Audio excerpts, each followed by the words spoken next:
चाटा लगता है। तो जो एक करारा चाटा मारा है मोहन भागवत जी ने, इसलिए भाजपा बौखलाई हुई है। आज इसी वजह से भाजपा यहाँ पे नहीं आई है। कि देखिए, प्रधानमंत्री है देश के, वो किसी पार्टी के नहीं है, आपके भी हैं, मेरे भी हैं। पीएम के लिए मर्यादित भाषा बोलिए, आपके लिए भी अच्छा होगा। बिल्कुल, प्रधानमंत्री है वो इस देश के, करारा चाटा का हमारे देश के मतलब प्रधानमंत्री हैं। नहीं, आप मत बोलिए इस तरह का। देखिए, पॉलिटिकल रूप से हमला करना, तर्कों और दलील के साथ, अगर उसमें ताकत होगी तो आपको चाटा, थप्पड़, घूसा, लात ये सब बोलने की जरूरत ही नहीं पड़ेगी। देखिए मिश्रा जी, मेरा प्रश्न आपसे, देखिए हम लोग यहाँ पर मोहन भागवत जी और उनकी भूमिका और वो क्या है इस पर नहीं चर्चा कर रहे हैं, उनके एक बयान पर चर्चा कर रहे हैं, क्योंकि संभल में सर्वे के बाद हिंसा हुई और उसके बाद उनका ये बयान आता है। अब इस बयान के अगर आप समर्थन में हैं तो बताइए, क्या आप ये मानते हैं कि चाहे काशी हो, चाहे मथुरा हो, चाहे संभल हो, अनेकों जगह है, वहां पर हिंदू पक्ष को अपना क्लेम छोड़ देना चाहिए? क्योंकि उनके बयान से तो यही संकेत मिलता है। देखिए, उनको बोलने दीजिए। देखिए अंजना जी, अभी मैंने अपने पूजनीय संतों जी को भी सुना, आप सभी को मेरा नमन। जब कोई स्टेटमेंट दिया जाता है अंजना जी, तो वो किसी पर्टिकुलर संदर्भ में होता है। ये जो परम पूजनीय सर संचालक जी का स्टेटमेंट है, जो उन्होंने कहा है, वो कहाँ बोल रहे हैं? वो विश्व गुरु के विषय पर भारत का क्या स्थान हो, उस व्याख्यान माला में वो बोल रहे हैं। हमें उसको एक बृहत्तर परिप्रेक्ष्य में देखने की आवश्यकता है। जब वो विश्व गुरु में की स्थिति में भारत की पोजीशन क्या होगी, तो अंजना जी ये बात सर्वविदित है कि एकात्म और अखंड राष्ट्र की जो पूर्व शर्त है वो ये है समताधिष्ठित भेद रहित समाज का विद्यमान होना। अंजना जी सुनिएगा, नहीं आप सब आज जलेबी बनाने के लिए आए हैं हम लोग। राम जलेबी नहीं बना रहे, कुछ समझ नहीं आ रहा। आप कह रही हैं या तो आप सपोर्टिंग द मोशन है या अगेंस्ट द मोशन है। राम जन्मभूमि का भी जो आंदोलन चला, हमारा संत समाज आगे होकर उसको लीड किया। ऐसा तो है नहीं, सभी लोग अपने अपने तरीके से हिंदू समाज के लिए काम कर रहे हैं। राष्ट्रीय स्वयंसेवक संघ हिंदू समाज को संगठित करने का काम कर रहा है। उसका साफ साफ कहना है कि ना भय देत काहू को और ना भय जानत आप। इस प्रकार से हिंदू समाज संगठित हो। या तो आप लोग समझ नहीं पाए या समझना चाह नहीं रहे हैं। समाज सुनाइए एक बार। नहीं, स्थानीय लोग जाएं, आप लोग बहुत कंफ्यूजन फैला रहे हैं। हम लोग आज तक है, सुनाइए एक बार मोहन भागवत जी ने क्या कहा है, शब्दशः सुनाइए, हमारे दर्शक भी सुनेंगे। चलेगा। आप लोग यहाँ तो समझ नहीं पाए हैं, समझना चाह नहीं रहे हैं, बोल सकते हैं। आप लोग यहाँ पर आए हैं बस। अंजना जी, मैं आपसे अनुरोध कर रहा हूँ, इसके आगे की लाइन चलवा दीजिए। उसमें उन्होंने कहा है कि देश संविधान से चलेगा। आप चलवा दीजिए, उसमें वो लाइन है। तब जब देश संविधान से चलेगा, संविधान के द्वारा लोग चुन के आते हैं, तो उसी संविधान में न्यायपालिका है ना अंजना जी, तो उसी न्यायपालिका के तहत, उसी संविधान के तहत चीजें हो रही हैं। तो ये किसके बारे में कह रहे थे? नए नए प्रकरण से नेता, आप सवाल नहीं सुनिएगा। नए नए प्रकरण से नेता बनने की कोशिश कर रहे हैं कुछ लोग, ये किसके लिए कह रहे थे वो? सुनिए, नहीं फिर बोलने दीजिए। अंजना जी, चुप हो गए। मैं बीच में, मुझे बीच में एक सेकंड में आ रही हूँ, एक सेकंड में मिश्रा, एक सेकंड मैं आपकी बात मान गई कि इसके आगे उन्होंने संविधान का जिक्र किया। एक लाइन वो कहते हैं कि नए नए प्रकरण उठाकर लोग हिंदुओं के नेता बनना चाहते हैं। ये किस प्रकरण के लिए, किस नेता के लिए कहा है? उन्होंने किसी प्रकरण का नाम नहीं लिया है, किसी स्थान का नाम नहीं लिया है। उन्होंने समताधिष्ठित भेद रहित समाज के स्थापना के लिए बात की है। विश्व गुरु भारत कैसे बनेगा, किसके लिए बोला? मैं दिखाएगा, इसकी बात की है उन्होंने। समर्थन के 4 लोग हैं, 5 लोग उधर हैं, तो धर्मे न हीना पशु भी समाना। आप कह रहे हैं धर्म की शिक्षा, कौन देगा धर्म की शिक्षा? आपके 100 वर्ष होने वाले हैं। हमारे यहाँ 24 लाख गुरुकुल थे, अभी 10 वर्ष आपकी सत्ता है। कितने गुरुकुल आपने खोला, कितने हिंदुओं को आपने ज्ञान दिया, कितने को संरक्षित किया? आज हिंदू जो है ज्ञान विहीन होता जा रहा है, हिंदू जो है घटता जा रहा है। आज झारखंड में 50% ईसाई हो गया। क्या आपने उसके लिए क्या किया? संघ का यही काम है। संघ का काम था हिंदुओं को संगठित करना, गुरुकुल खोलना, ज्ञान देना। उसको छोड़ करके और मंदिर पे आ रहे हैं। मंदिर का काम साधु संतों का है, धर्माचार्यों का है, क्योंकि जिसका काम उसी को साजे। मंदिरों का काम तो कोर्ट का है साहब, कोर्ट से तय होगा ना। आप कैसी बात कर रहे हैं? कोर्ट से तय होगा ना। सही मांग रहे हैं स्वामी जी। एक बार वो भी बोले, एक बार बोले, फिर एंगे करके आना चाहता हूँ। आप सुन लीजिए, मेरा बात तो सुनिए कम से कम। बोलिए।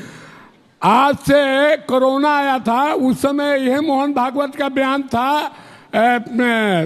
ओम कश्यप जी कि हमको भगवान से विश्वास उठ गया। मैं उस पर उनको बोला था कि आपके यहाँ संत ज्ञानेश्वर हुए जो भैंसे के मुंह से वेद पढ़वाए, आपके यहाँ तुकाराम हुआ, आपके यहाँ दत्तात्रेय जी हुआ, आपके यहाँ ये शिवाजी के गुरु समर्थ गुरु रामदास हुए।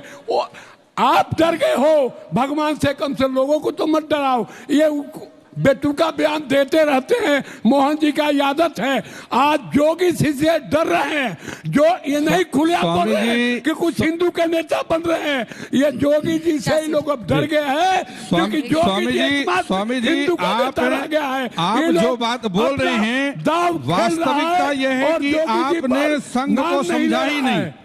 देखिए, यदि आप राष्ट्रीय स्वयंसेवक संस्था को समझेंगे तब आप समझ पाएंगे कि मोहन भागवत कहना क्या चाह रहे हैं। वास्तविकता यह है, संघ का काम ये विद्यालय खोलना या जो आप कह रहे हैं ये नहीं है। संघ का काम है एक व्यक्तित्व का निर्माण करना, व्यक्ति का निर्माण करके और उसको फिर आगे समाज के काम में भेजना, जिससे कि वह जहां भी जाएगा किसी भी पार्टी में जा करके वह एक अच्छा काम करे।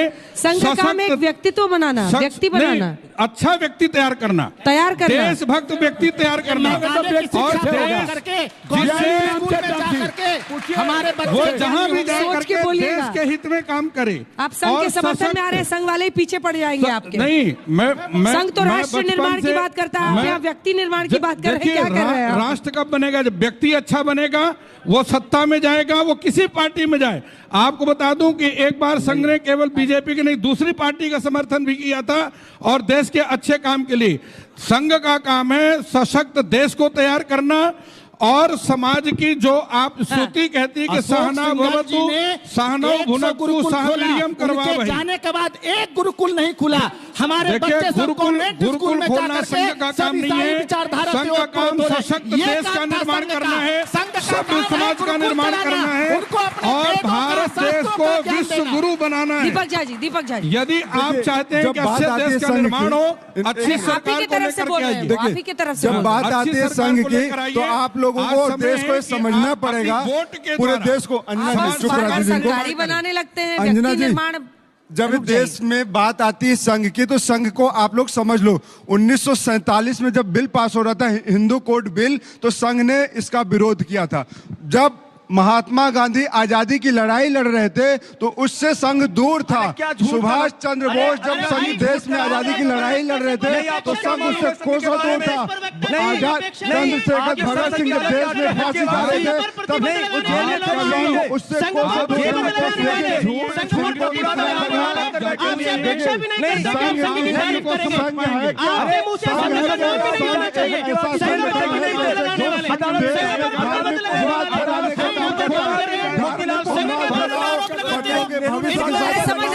समझ नहीं आ रहा। दो लोगों को दिखाई से उनको बोलने दीजिए, आप लोग ऐसे मत करिए, बोलने दीजिए, पूरा करने दीजिए। देखिए अंजना जी, बड़ी क्या होती है ना, जान ही न जाए निशाचर माया काल ने में कहीं कारण।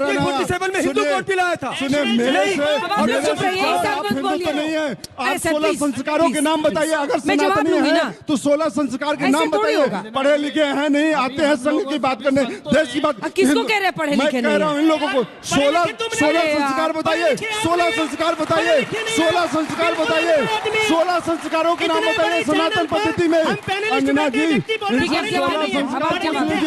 16 संस्कार पूछ लीजिए, जितने लोग खड़े यहाँ पे, कोई नहीं बता पाएगा।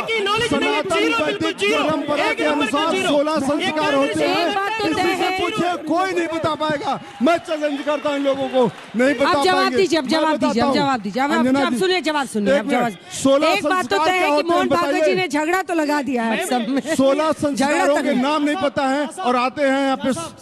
संघ का ऑफिशियल प्रवक्ता मैं हूं, मैं बोल सकता हूं संघ के बारे में। सुनिए, 16 संस्कार का नाम बता दीजिए।